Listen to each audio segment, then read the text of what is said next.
Today, Explosion at an explosives factory in Tennessee.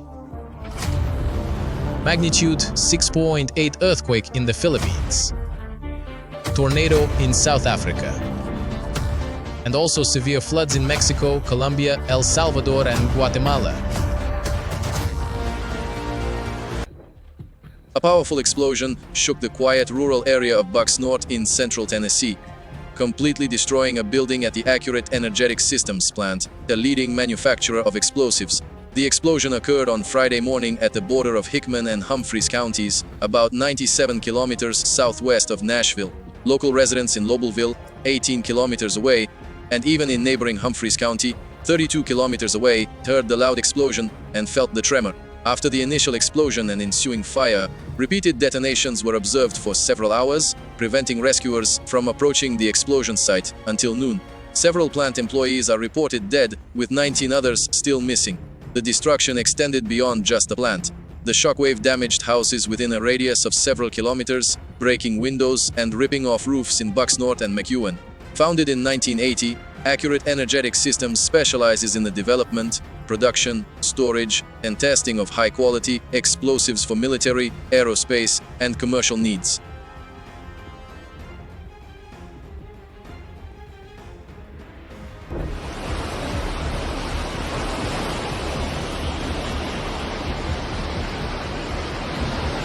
The northern part of the Mexican state of Veracruz is experiencing one of the most serious disasters in recent decades. The Casonas River, swollen from relentless rains, overflowed its banks and flooded the central areas of the city. According to the National Weather Service, 3,400 millimeters of rainfall fell in the river basin over 72 hours. This is 3 times the monthly average for October. More than 30 districts have been flooded to date. Hundreds of homes were affected, with water flooding the first floors and entering basements. In the city of Veracruz, a shopping area near the central bus station is flooded. Parking areas and entrances are underwater. The water level reaches 1.5 meters. It is reported that water currents swept away dozens of cars, and the bus station's operations were completely paralyzed. A serious situation has also developed on the roads. Floods and landslides have blocked key routes. Several bridges are at risk of collapse. More than 150 people have been evacuated from the most affected areas. There are power supply disruptions. The authorities have declared a state of emergency in more than 80 municipalities. School activities have been suspended in most of them.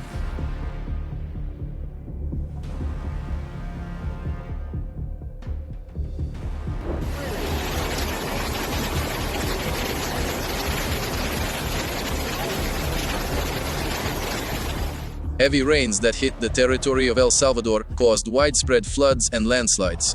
According to meteorologists, between 100 to 150 millimeters of rainfall fell in Santa Ana within 24 hours. This is 40% of October's monthly norm. And in coastal areas like La Union, as much as 229 millimeters were recorded.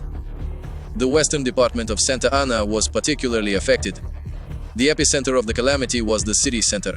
There, the water eroded the asphalt and swept away vehicles. Rescuers evacuated 10 people from flooded cars and buses. In some areas, the water level reached 1.5 meters. Other departments like La Libertad, Chalatenango, La Paz, and San Salvador were also affected. In Guazapa, 8 people were evacuated due to the threat of a landslide. Authorities have extended the orange alert level for coastal zones and yellow for the rest of the territory, warning of risks even with light precipitation due to saturated soil. There are no casualties yet, but the damage to infrastructure is considered significant.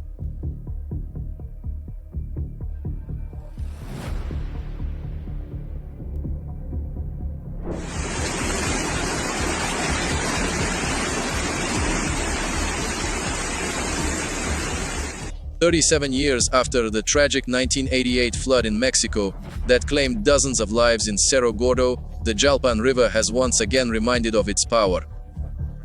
Heavy rains caused by Hurricane Priscilla led to the overflow of a local dam and flooding of central streets in Jalpan. Water surged into residential areas, destroyed a pedestrian bridge, and forced about 150 people to evacuate. The hurricane, formed in the Pacific Ocean off the coast of Jalisco and Colima, triggered extensive rain bands that hit central Mexico. According to the National Meteorological Service, 150 to 250 millimeters of rainfall fell in the northern regions of Querétaro over 48 hours. The situation is no better in the neighboring municipalities. Heavy rains have led to rising river levels, significant flooding, and triggered landslides. At the 155th kilometer of the San Juan del Rio Salila highway, a landslide blocked the road with rocks and mud. In total, 147 houses were damaged due to the natural disaster. More than 500 buildings were left without power. The authorities declared a state of emergency.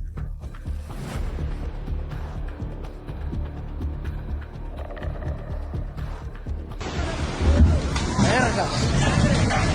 Su puta madre.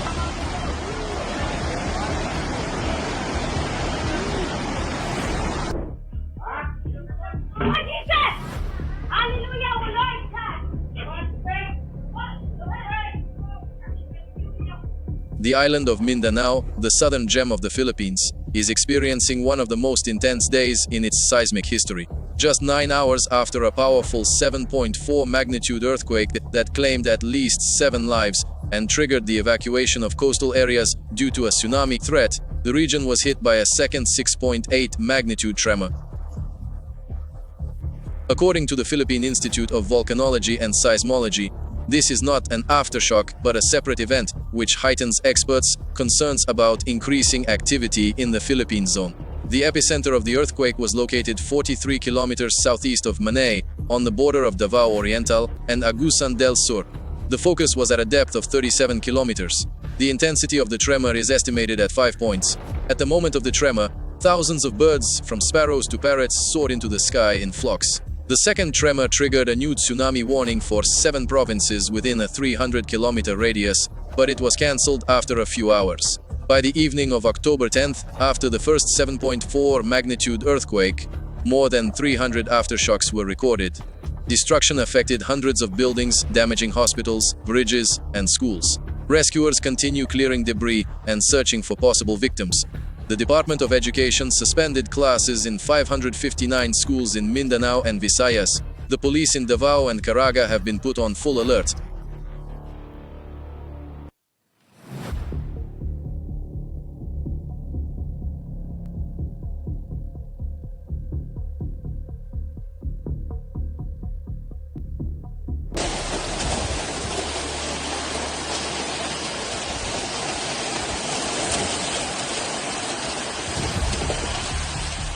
A severe storm hit Salama on Thursday evening, becoming a trial for the residents of Baja Verapaz department in Guatemala. In Salama, up to 60 millimeters of rainfall was recorded in an hour. This was accompanied by heavy hail and wind reaching speeds of 70 to 80 kilometers per hour. Hail drummed on the roofs, and the wind tore sheets of galvanized iron off houses and shops. The storm lasted about 20 to 30 minutes, but its consequences were significant. 25 houses and 12 businesses were damaged, dozens of trees were felled, and power lines were cut, leaving several areas without electricity. Windows were damaged by hail, and solar panels and cars were battered.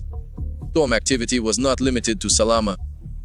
Similar damage was recorded in the departments of Santa Rosa and Jalapa. 10 farms were damaged by hail, and local flooding occurred. An orange weather warning remains in effect in the region. Rescue teams have been dispatched to the affected areas.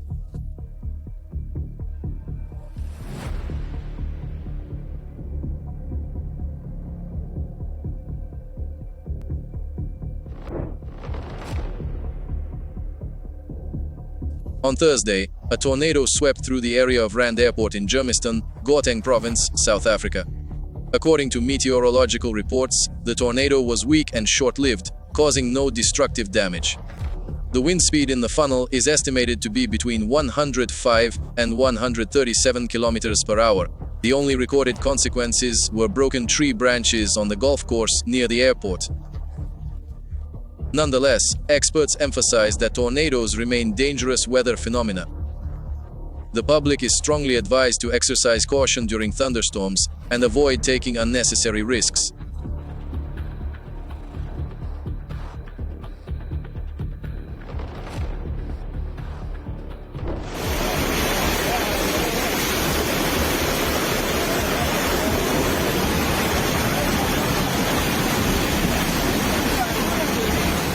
Colombia was also affected by heavy rains. In Medellin and the surrounding areas, up to 80 millimeters of precipitation fell in 2 hours. All of this was accompanied by wind gusts up to 60 kilometers per hour and local thunderstorms. At least 5 municipalities were affected in the department: Medellin, Santa Barbara, Itagüí, Envigado, and La Estrella. In Medellin, the epicenter was the Roble de Altos neighborhood, where torrents turned streets into rivers up to 1 meter deep. Motorcycles, bicycles, and garbage containers were swept away by the currents. About 30 homes were flooded. In the southwest of Antioquia, in the municipality of Santa Barbara, the situation was even more dramatic. Strong winds accompanied by rain damaged around 30 homes, and 120 people were affected. Fallen trees damaged power lines, leaving these areas without electricity and communication for 18 hours. Authorities declared a state of emergency in the region, deploying rescue teams to mitigate the aftermath of the bad weather.